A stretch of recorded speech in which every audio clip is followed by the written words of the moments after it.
Todos ustedes conocen la vida y el martirio de Santa María Goretti, la pequeña mártir de la pureza de 11 años.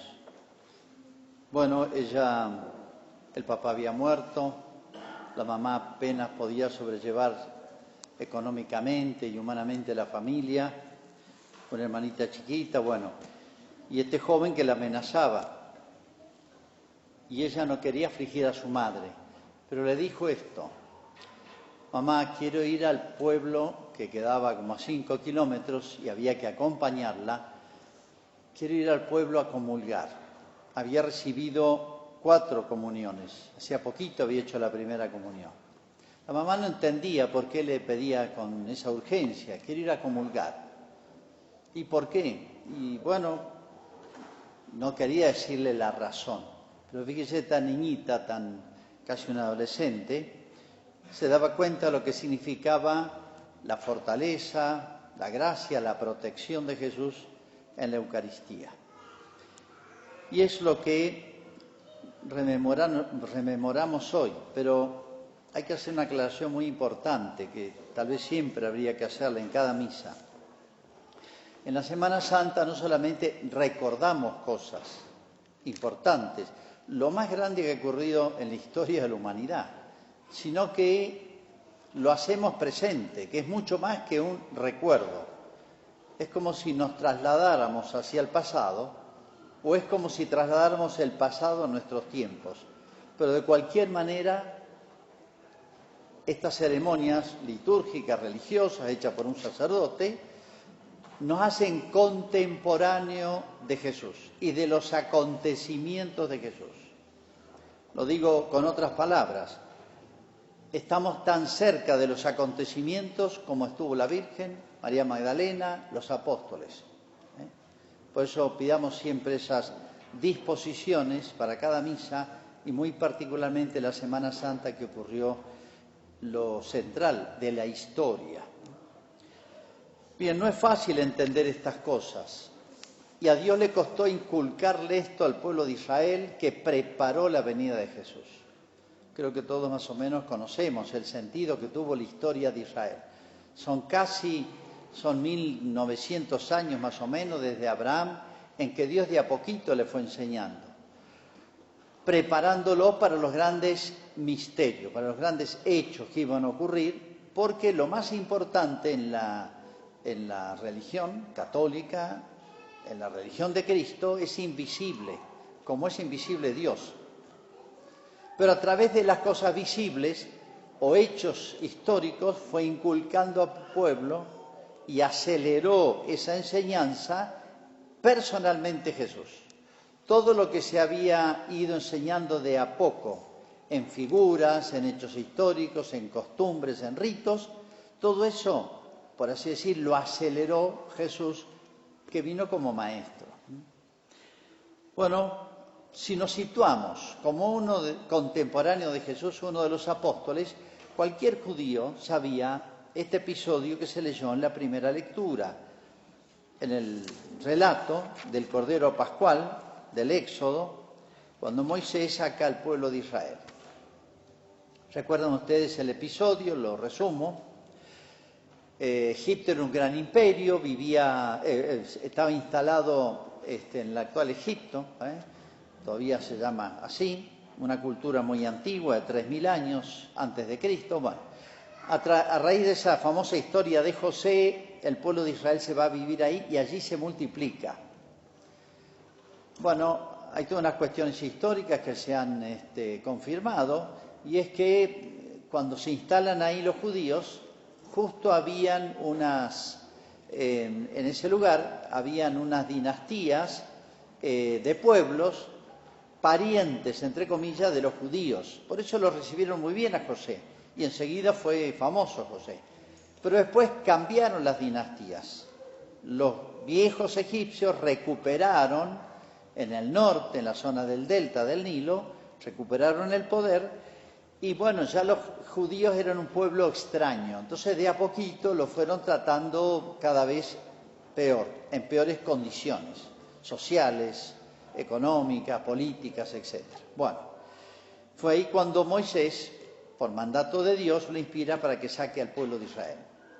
El faraón no quería porque era mano de obra barata, vivían casi como esclavos, y entonces Dios le manda las famosas 10 plagas.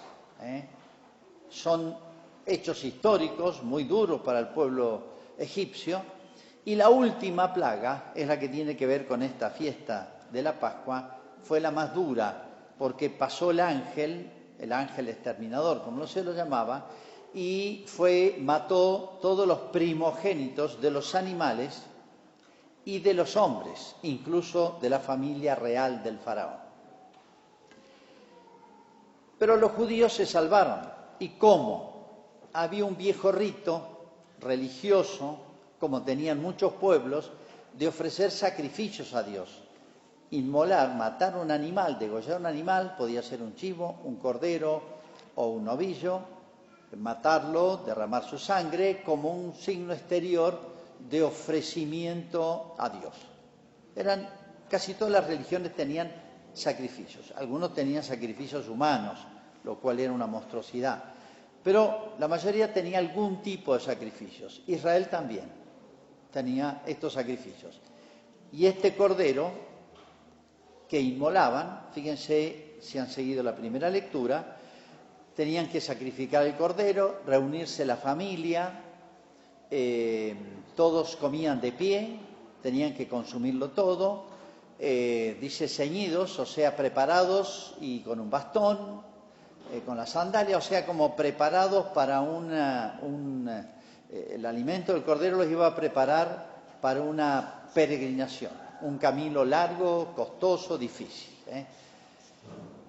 Pero un detalle muy significativo, dice que con la sangre del cordero tenían que marcar el dintel y las jambas de las puertas.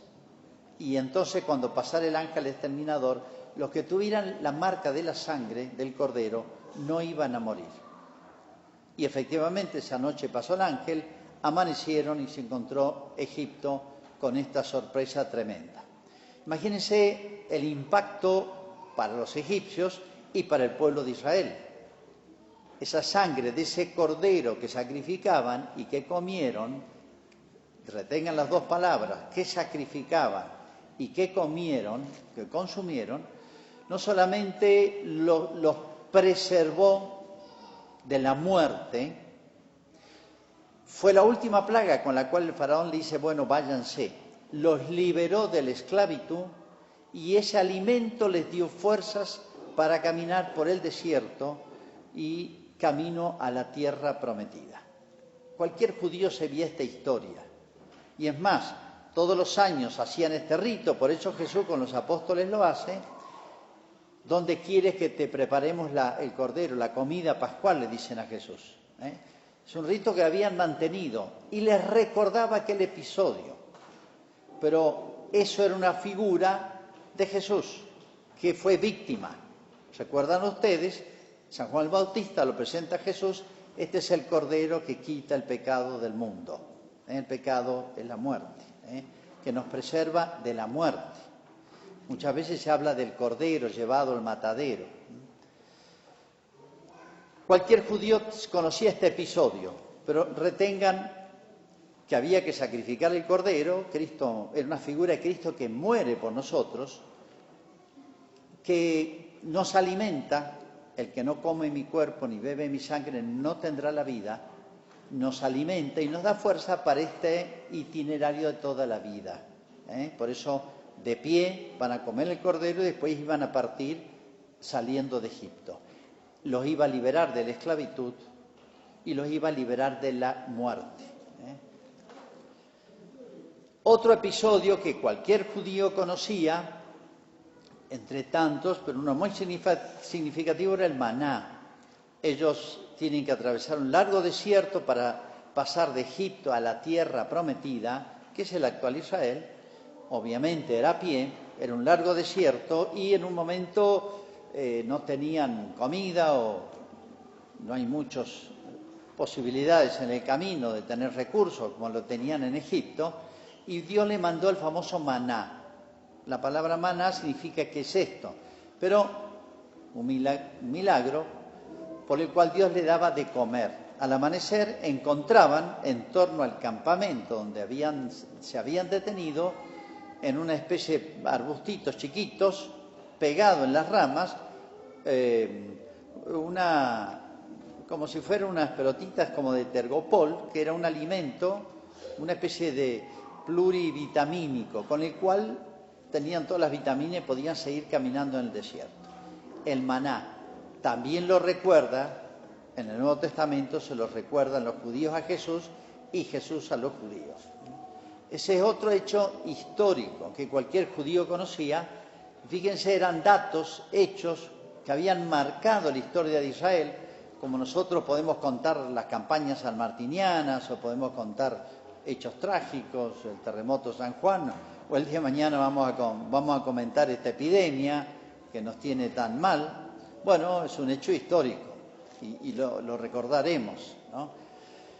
Pero llegó Cristo y hay otros hechos que los judíos tenían muy presentes y los apóstoles. Y era en las bodas de Caná, recuerdan ustedes perfectamente, eran unas bodas y faltó el vino y Jesús hizo el milagro de transformar el agua en vino. Todos se dieron cuenta. Entonces vayan sumando estos episodios, porque es la pedagogía de Jesús para que entendamos algo difícil de entender, porque es espiritual, no se ve, que es la Eucaristía. Pero ¿qué se pone de relieve aquí? En una boda, en un matrimonio, en una alianza, el matrimonio es una alianza, Israel había hecho con Dios un pacto a través de Moisés de una alianza, y Cristo va a hablar de la sangre de la nueva y eterna alianza. Alianza se lo llama también al matrimonio, por eso los anillos se llaman alianzas, significa una especie de pacto de amistad, un mutuo compromiso de fidelidad y de lealtad, como en un matrimonio. Ese fue el pacto que hizo Dios con los judíos, con el pueblo de Israel, figura de la Iglesia, figura de las almas. En un matrimonio hizo el milagro. Tiene mucho que ver. En unas fiestas, se hacían fiestas 7, 8, 9 días, pero una fiesta, un casamiento era, las bodas de Caná, la alianza. De manera que Dios regala acá, ayudó ese matrimonio que estaba festejando a que realmente sea una verdadera fiesta esta alianza que acababan de hacer. Y finalmente, otro episodio que marcó mucho, ya más adelante, fue en la multiplicación de los panes y de los peces.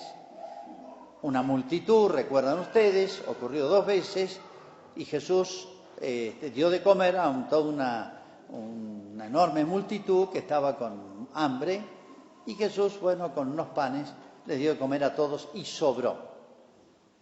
A raíz de este último milagro fue un diálogo de Jesús con los judíos donde les habló: ustedes me buscan para hacerme rey porque hago milagros, pero busquen las cosas espirituales. Se entabla un diálogo que se termina en discusión, porque Cristo les dice que busquen las cosas de arriba, y la conversación la va llevando hasta que dice: el que no come mi cuerpo y bebe mi sangre. Ahí los judíos no entendieron, y en vez de preguntarle a Jesús ¿cómo se entiende esto? ¿Cómo se explica esto? Porque no somos caníbales. Se enojaron con Jesús y dice que desde entonces no lo siguieron más, muchos. Le hubieran preguntado a Jesús. Los apóstoles al menos se quedaron callados, no sabemos qué habrán pensado. Pero vamos a dar un salto a la última cena. Recojan todos estos episodios desde el Cordero Pascual y entonces, cuando Jesús en la última cena cambia el rito habitual que tenían los judíos, le hace un agregado nuevo, una novedad. Les dice lo que acabamos de leer, que lo contaba San Pablo y está relatado en la última cena. Dice, tomó el pan, lo partió, se los dio, le dijo, tomen y coman, esto es mi cuerpo. Lo mismo hizo con el cáliz, con el vino, tomen y beban, este es el cáliz de mi sangre. Si los apóstoles han seguido todos estos episodios, estas palabras de Jesús, acá se les aclaraba todo en la última cena. Ahora entiendo cómo vamos a comer el cuerpo y la sangre de Jesús. No es que lo vamos a devorar a Él físicamente, sino que ese pan se va a transformar en el cuerpo de Cristo y el vino y la sangre, ¿no? Y era en el marco de la cena pascual, el Cordero, que a cualquier judío le rememoraba la salida de Egipto, la salvación de la muerte de los primogénitos y el final de esa esclavitud. Suben todos estos episodios y vamos a entender un poquito más lo que es la misa, lo que es la Eucaristía, porque todo eso son signos que nos muestran distintos aspectos de la Eucaristía, ¿eh? Recuerden el Cordero, los libró del cautiverio y de la muerte, ¿eh? Cómo el mundo, en la medida en que se ha alejado de Dios, se ha alejado de la Eucaristía, ha perdido el sentido, ha vuelto a esa esclavitud. Hoy hablamos de adicciones. Es lo mismo que hablar de esclavitudes. Uno dice, hay cantidad de adicciones. Sí, estas adicciones son ataduras, esclavitudes. Es un fenómeno moderno. No hay una adicción, no es solamente la droga, el alcohol. Hay cantidad de adicciones. Bueno, es retornar a ciertas antiguas esclavitudes. ¿Por qué? Porque nos hemos desconectado de la Eucaristía. La muerte. Los judíos tenían muy claro, los había impactado mucho este hecho histórico. Un imperio como era el egipcio y un pequeño pueblo que se enfrentó con él, que era el pueblo de Israel, que ni sabía combatir ni podía enfrentar un imperio así, lo había salvado milagrosamente Dios, de la muerte. La 10ª plaga fue la de la muerte. Fue tremendo. Imagínense el hecho. Bueno, los judíos fueron preservados del ángel exterminador. Bueno, nuevamente, el mundo de hoy que ha dejado a Cristo, no entiende la misa o la participa tan superficialmente o no entiende el valor de la Eucaristía. Por eso, cómo se ha tratado de mal el culto ahora en la pandemia. En siglos anteriores la gente se aferraba más a rezar a las iglesias, a abrir los templos, facilitar la cercanía a la Eucaristía, pero no, nos trataron como si fuéramos restaurantes, bares, boliches, etcétera, con los mismos criterios, protocolos. Fíjense, la Eucaristía es la vida. Por eso Juan Pablo hablaba, y es tremendo, la cultura de la muerte. Un fenómeno moderno, que nos gloriamos de la tecnología, tantas cosas, pero perdemos lo más importante, que es la vida. Cultura de la muerte. Se ha expandido en el mundo. Recientemente, bueno, la ley del aborto ya está implementada, ya está avanzando, ya existía de hecho.